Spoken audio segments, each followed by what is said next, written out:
Louvado seja o nome de Jesus. Chegamos ao capítulo 16 do livro de Apocalipse, que obviamente não vou dividi-lo em 7 partes, né? Mas, pelo fato do capítulo ter 21 versículos, e aí eu tomaria muito tempo para ler aqui nesta oportunidade, eu vou ler, digamos que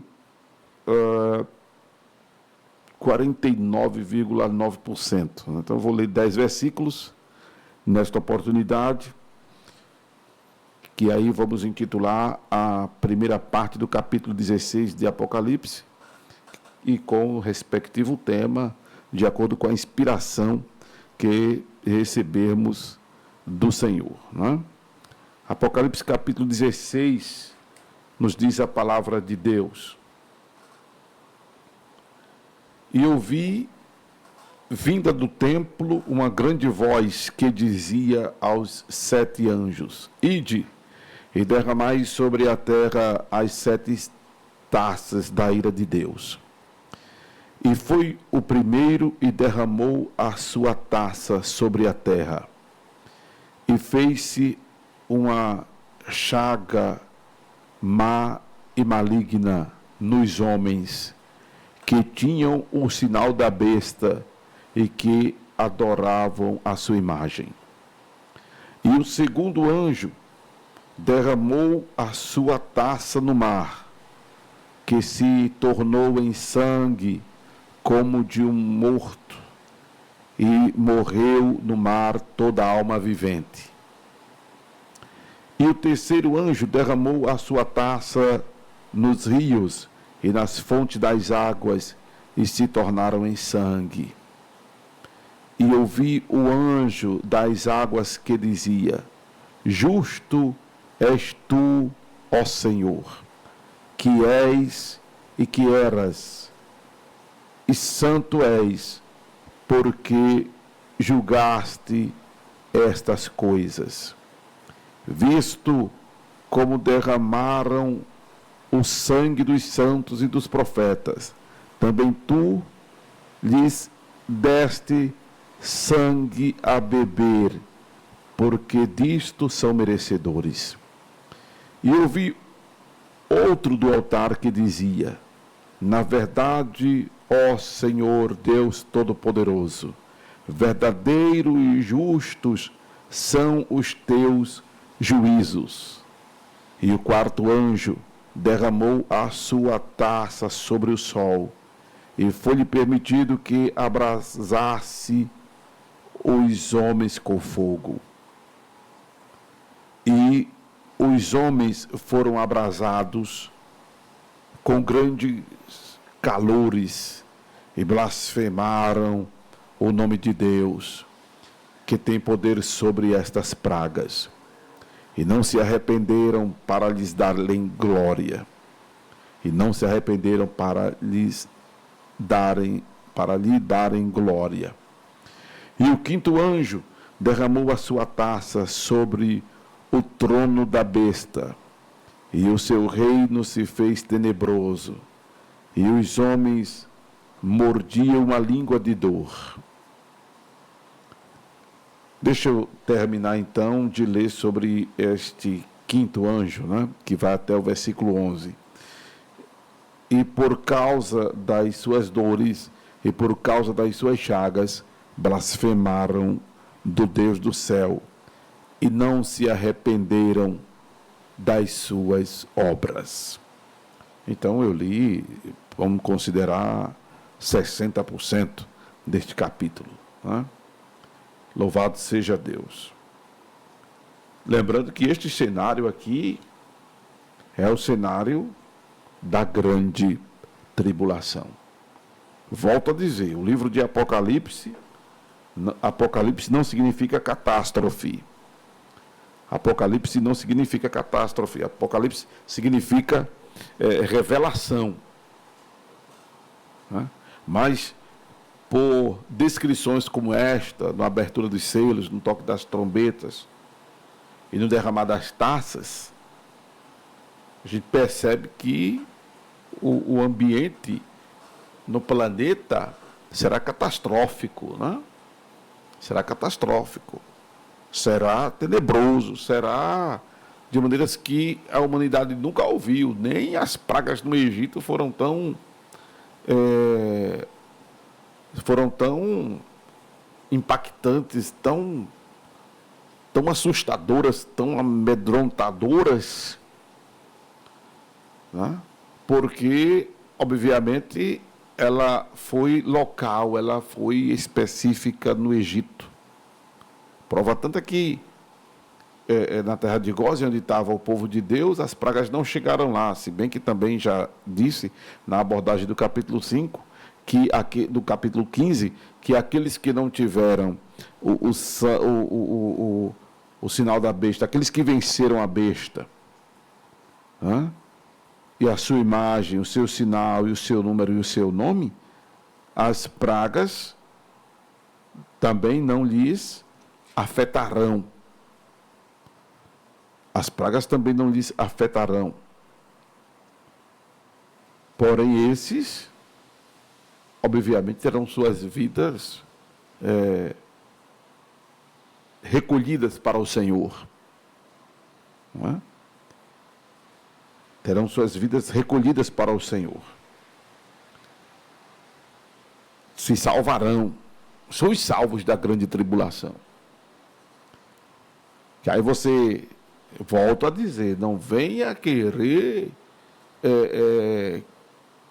procrastinar a sua relação com Deus, está deixando para depois, está impondo com a barriga o seu acerto com Deus nesta vida, neste momento, porque amanhã pode ser muito tarde. Eu digo amanhã, não necessariamente um dia depois de hoje. Não sei em que dia você está assistindo e ouvindo esta mensagem, né? Até porque eu estou ministrando ela nos primeiros minutos de uma terça-feira, precisamente dia 5 de maio de 2026, mas que fica registrada nas nuvens, nas plataformas pelas quais eu registro esse momento, não significa um dia depois, necessariamente de hoje, que você tem que resolver sua vida. Mas agora, não deixe para amanhã, não deixe para depois. Depois pode ser muito tarde, amanhã pode ser muito tarde. Com relação às coisas espirituais, às coisas de Deus, a gente tem que cuidar de resolver logo, porque deixar para amanhã é um perigo muito grande. Por isso que Jesus disse ao cidadão na cruz: hoje mesmo estarás comigo no paraíso. Porque o conserto da relação com Deus é uma urgência, é gritante. Não podemos estar procrastinando, deixando para depois. Não é? E não venha dizer: não, mas aí se eu ficar na grande tribulação, eu me resolvo. Não vai ser fácil. Pelos motivos que hoje você argumenta serem difíceis de você não se resolver com Deus. O que é que hoje te impede de se resolver com Deus? O que é que hoje te impede de se resolver com Deus? Deixa eu lhes dizer que na grande tribulação isso estará mais acentuado. Isso estará mais acentuado. Porque tudo de ruim na grande tribulação será acrescentado à vida dos homens. Não é? Tudo de ruim, sem a presença de Deus, torna-se pior. Tudo de ruim, sem a presença de Deus, torna-se pior. Já tem uma mensagem aí, né? Já tem uma mensagem aí.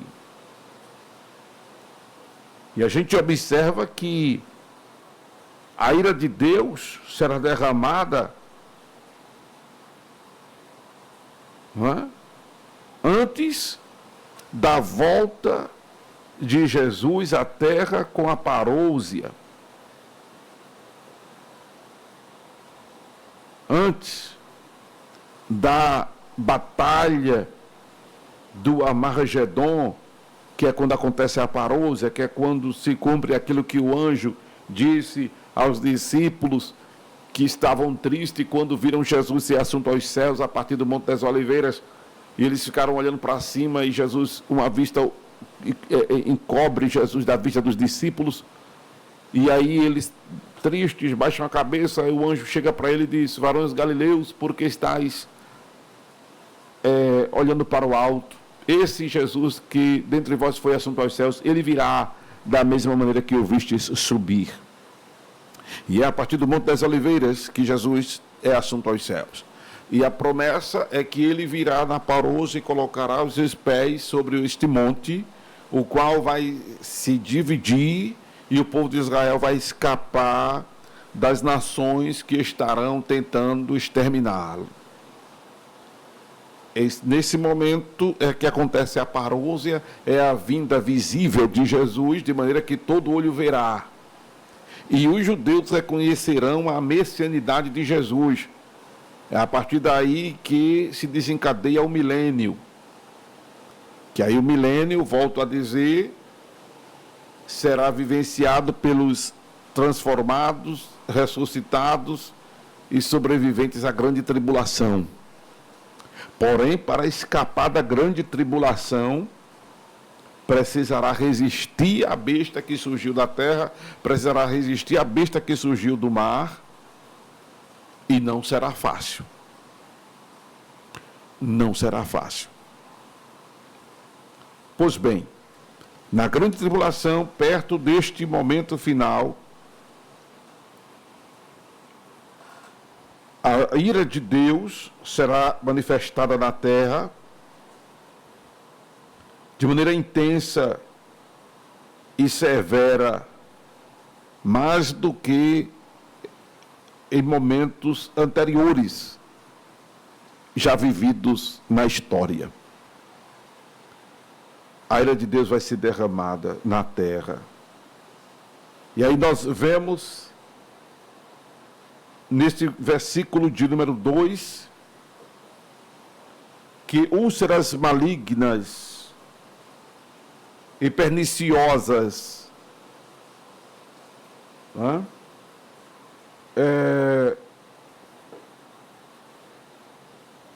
afetarão as pessoas, os homens. Observe que tinham o sinal da besta e que adoravam a sua imagem. A gente se recorda de uma situação recente que o mundo viveu, que foi a epidemia da Covid, né?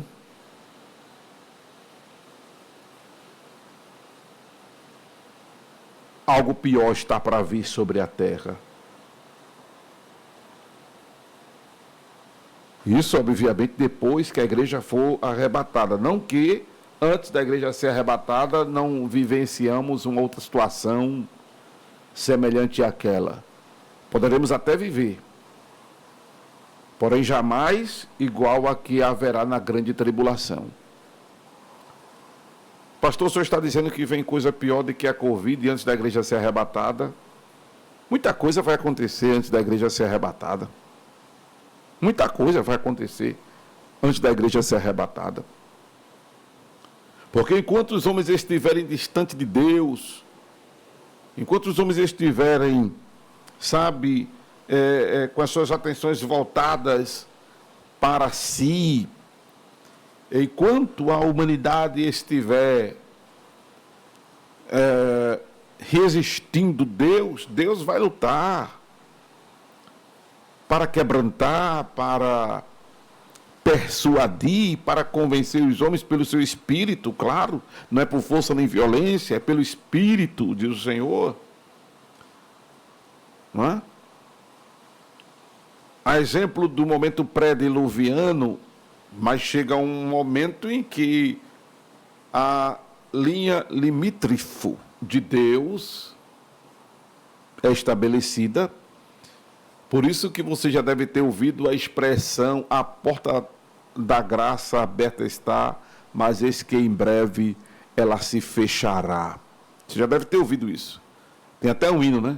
A porta da graça aberta está, mas eis que em breve ela se fechará.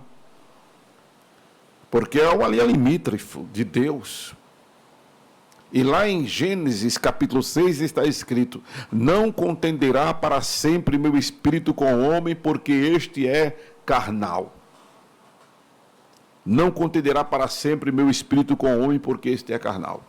Mas enquanto Deus puder operar, porque o intuito de Deus é que todos, disse Paulo a Timóteo, é que todos sejam salvos e cheguem ao pleno conhecimento da verdade. O intuito de Deus é salvar. E Deus sabe como lidar com o ser humano.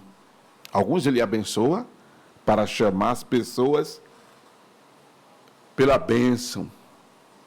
A outras, Deus aperta o nó, né, para que elas se incomodem com a situação adversa, admitam sua pecaminosidade e se arrependam. É o que está escrito em 1 Coríntios capítulo 11, que diz que quando não nos julgamos a nós mesmos, somos julgados pelo Senhor para não sermos condenados com o mundo. Então Deus sabe como atingir a gente, alcançar a gente, para que a gente venha fazer uma ponderação do caminho que nós estamos seguindo ou que estamos fazendo para estar passando pelo que estamos passando. Que é importante esse movimento divino para que nós sejamos levados a essa introspecção, a essa autoavaliação. Porque não está tudo muito bem. Se tem coisa errada, não está tudo muito bem. Não estou dizendo, ou entenda, que toda situação conflitante seja por causa de pecado direto da gente próprio, que não deixa de ser. Nem que seja por causa do pecado lá dos nossos antecessores, como Adão e Eva. Mas que queixam-se os homens? Queixem-se dos seus próprios pecados. Não estou dizendo que doença que está no seu corpo é porque você está em pecado. Não estou dizendo que o desemprego é porque você está em pecado. Não estou dizendo que é porque o insucesso é porque você está em pecado. Não estou dizendo que é por causa de danos e perdas que você está em pecado. Não estou dizendo isso. Mas é importante, em meio a essas situações todas, que inclusive as que eu não mencionei aqui, você pare e pense: o que foi que eu fiz para eu estar passando por isso? O que é que eu estou fazendo para estar passando por isso? Essa é a mensagem que envolve o contexto de 1 Coríntios 11, para que nós comamos e bebamos do vinho da ceia, uma vez sagrado. E isso deve ser levado para a nossa introspecção dioturnamente, não só naquele período de final de ano, de virada de ano, de Réveillon e tal, mas em todo momento das nossas vidas, essa introspecção deve ser feita. Como Paulo disse aos Coríntios: examinai-vos a vós mesmos se estáis em Cristo, se é que já não estáis reprovados. Se é que já não estáis reprovados. Então, é importante que nós façamos isso para tirarmos de nós as coisas que sabemos não agradam a Deus.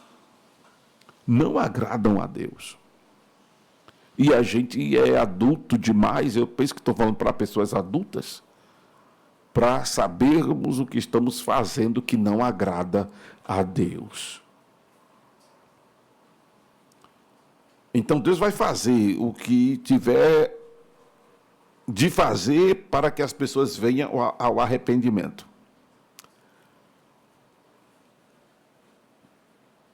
Mas a gente fica estupefato, porque tem pessoas que nem assim vão se arrepender. O texto acaba de dizer isso para nós. criou-se um adágio evangélico de que quando a pessoa não vem pelo amor, ela vem pela dor. Nem sempre as pessoas vêm pela dor. Quem não vem pelo amor, dificilmente vem pela dor. Alguns vêm, outros não. Não é todo mundo que vem pela dor. Porque não vem pelo amor, vem pela dor. Não vem, não. Não vem, não.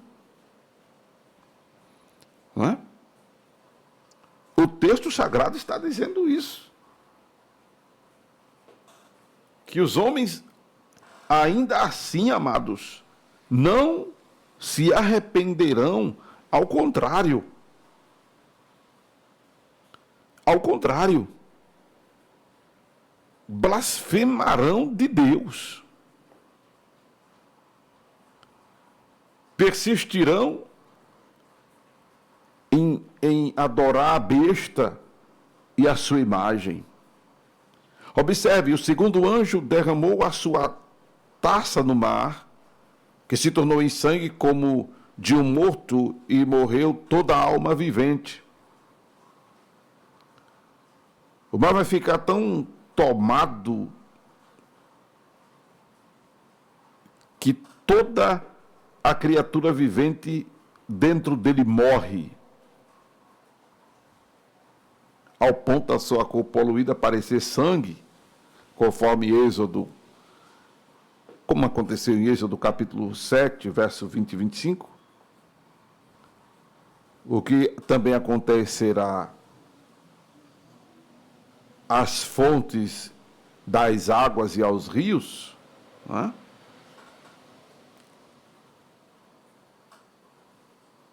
Todo ser vivente que vive no mar. Isso, obviamente, vai causar um cheiro horrível, né? Um odor horrível. E a provocação de doenças por conta da contaminação. Mas ainda assim, os homens estarão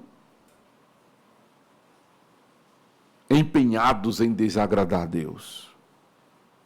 O terceiro anjo derrama a sua taça nos rios e nas fontes das águas e se torna em sangue, a exemplo do que aconteceu do segundo anjo, só que no mar.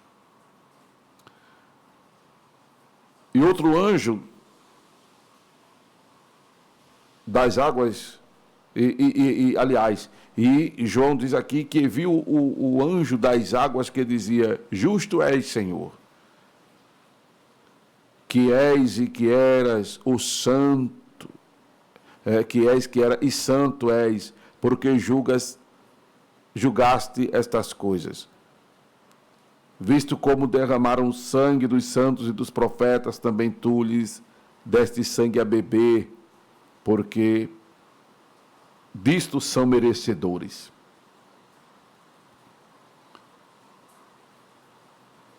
Veja que aqueles que questionavam a justiça de Deus, conforme o versículo de número 7,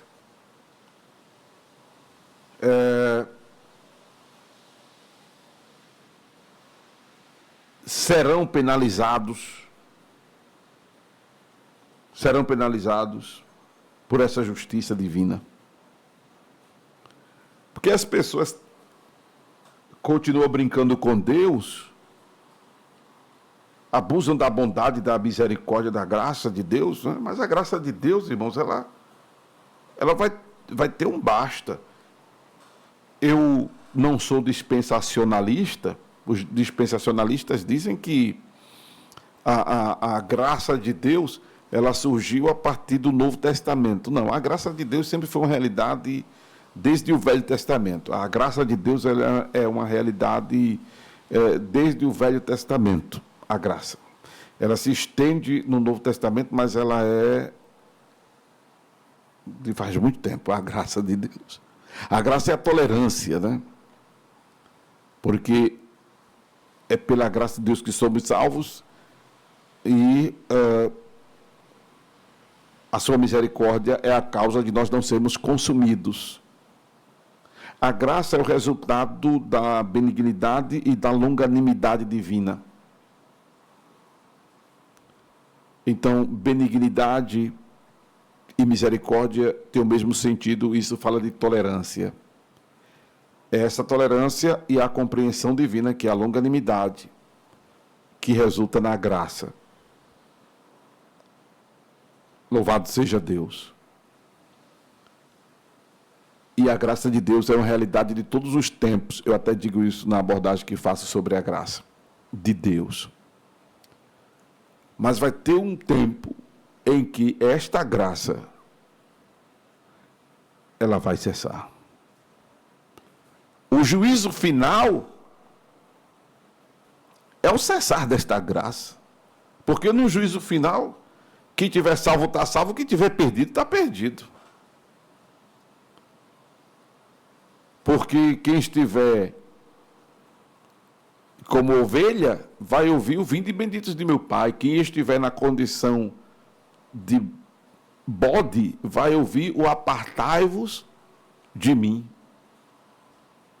Hã? Eu não quero falar de lados, porque tudo as pessoas correlacionam a essa polaridade política no Brasil, eu prefiro evitar. Mas a palavra de Deus é bem clara sobre isso. Não, não partidariamente, só posicionamento. Não político, mas de lado. Como forma simbólica, metafórica de dizer. Tem nada a ver com essa polaridade política que temos aqui no Brasil. E os homens continuando blasfemando de Deus, e a blasfêmia não se refere a uma esculhambação verbal, uma pornofonia. A blasfêmia é a resistência a Deus, aquilo que ele disse lá em Gênesis 6, não contenderá para sempre o meu espírito com o homem, porque este é carnal, porque os homens resistiam a Deus, e essa resistência de Deus, ou essa resistência a Deus, que é uma realidade nos dias de hoje, ela também se acentuará na grande tribulação, porque essas pessoas aqui, elas terão o sinal da besta, elas estarão adorando a besta. Sabe por quê? Porque a besta vai estar atendendo às suas necessidades, a besta vai estar atendendo os seus interesses, a besta vai estar massageando seus egos, a besta vai estar atendendo os seus imediatismos, a besta vai estar falando o que querem ouvir, vai estar dando o que querem. A besta não vai estar incomodada se fala ou se fere a rocha. Eles vão querer estar bebendo da água, independente de estar certo, de estar errado, de estar agradando ou desagradando a Deus. Não estão nem aí para Deus, como nos dias de hoje, a maioria das pessoas não estão nem aí para Deus. Querem só saber se dá certo. Querem a bênção de todo jeito. E que Deus se vire para lá. Não dizem isso porque tem medo de vir fogo do céu e acabar com suas vidas, como se Deus fosse fazer isso. Mas fazem e dizem na prática. Tem muita gente com problemas com o divino que não verbalizam, porque tem medo de Jesus mandar um raio, como se ele fosse fazer isso, e torar a pessoa no meio. Quando os discípulos chegaram para Jesus, inclusive João, o apóstolo do amor, pelos samaritanos terem rejeitado Jesus, mestre, quer que façamos que nem Elias, que peça que caia fogo do céu e consuma esses homens? Jesus disse: vocês não sabem de que espírito sois, eu não vim destruir a alma dos homens, eu vim salvar. Então não pense que Jesus vai mandar um raio para torar você, se você dizer, que também obviamente não é para dizer, mas também não é para estar pensando nem se comportando como tal. Porque já disse em outras pregações, e vou dizer nesta, porque o Espírito está me lembrando, que o que fala mais alto para Deus são as atitudes do que as palavras. Isso está tirado da lição da parábola do pai que tinha 2 filhos e os chamou para trabalhar na vinha. Um disse, eu vou. O outro disse, eu não vou. Quando chegou a hora, o que disse que não ia foi, e o que disse que ia não foi. Jesus perguntou qual foi o que honrou mais ao Pai, o que disse que ia e não foi, ou o que disse que não ia e foi? O que disse que não ia e foi. E a lição é que o Senhor honra mais as atitudes. Que as atitudes falam mais alto do que as palavras.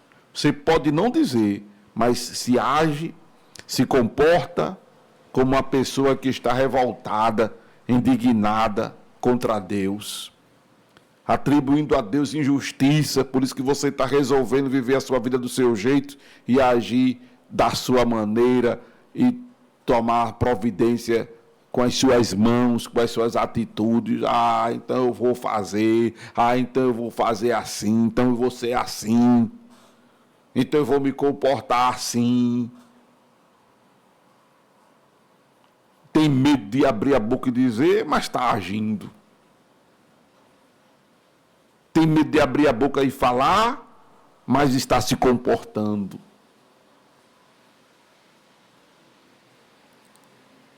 Essa palavra não extrai bênção, essa palavra não gera visibilidade, curtida, comentário, mas é a palavra que faz você refletir sobre seu comportamento e a sua relação com Deus, a qualidade de crente, o tipo de crente que você está sendo, o tipo de gente que você está sendo na sua relação com o divino, que precisa melhorar.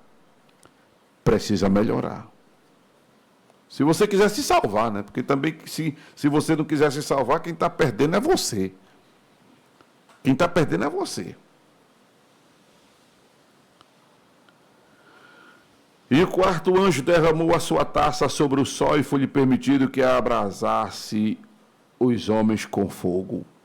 E os homens foram abrasados com grandes calores e blasfemaram o nome de Deus, que tem poder sobre estas pragas, e não se arrependeram para lhes darem glória. Olha aí. Insistem em não se arrepender, os homens. Na grande tribulação vai ser assim. Vão estar, sabe, irmão, lembra do capítulo 11 de Gênesis? Os homens estavam adorando Ur-Nammu, que era rei dos caldeus, estavam adorando Mingal, não é Mingal, Papa, né? Mingal era o nome dos deuses lá da Mesopotâmia. Estavam adorando o sol, a lua, as estrelas, e os homens tinham perdido o caminho de volta. Ao ponto, inclusive, que até os pais de Abraão eram idólatras. E Deus chamou Abraão da sua terra e da sua parentela. O que eu quero me referir ao contexto do capítulo 11 de Gênesis, que os homens estavam totalmente cegos espiritualmente. E a palavra de Deus nos diz em Romanos que o Senhor Deus os entregou. É mesmo assim a palavra, que o Senhor Deus os entregou, né? Verso 26 de Romanos, capítulo 1.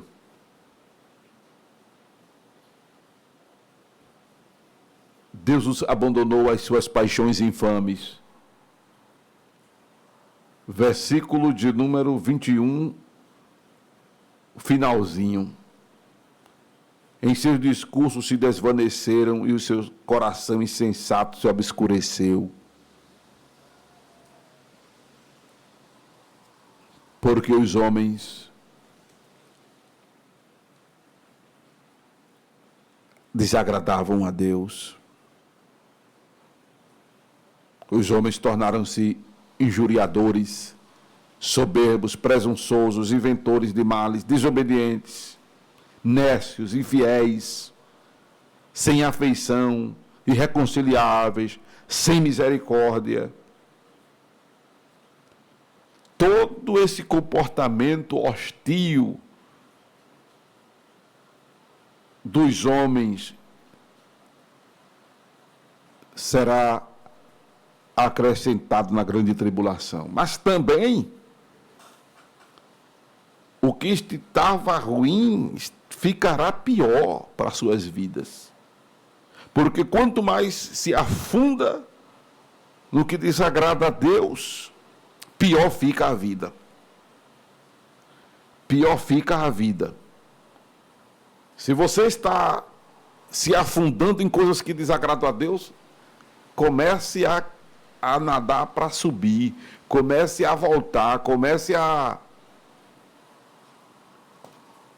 diminuir a sua intensidade no que você sabe desagrada a Deus.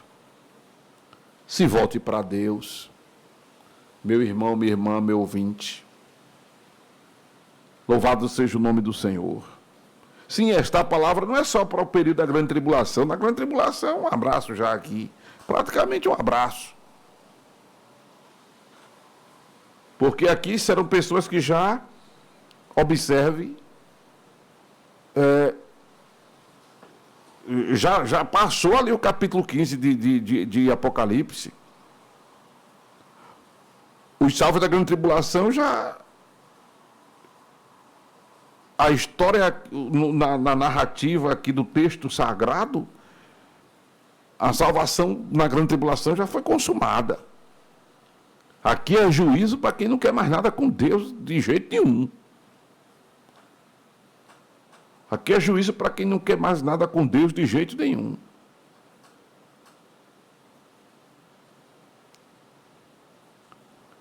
Mas também sofrerão. Sofrerão. E observe que por causa de suas dores e por causa das suas chagas, blasfemaram do Deus do céu e não se arrependeram das suas obras, diz o versículo 11. Que situação, meu Deus! Que situação! Quanta dor, quanto sofrimento, quanta dificuldade esses homens vivendo, e insistem em blasfemar de Deus, e não se arrependem. Aí você olha assim, pastor, o que é que essas pessoas vão estar esperando? Eu não sei o que é que as de hoje estão esperando. Eu não sei o que é que as de hoje estão esperando. Não é? Mas para nós vermos que,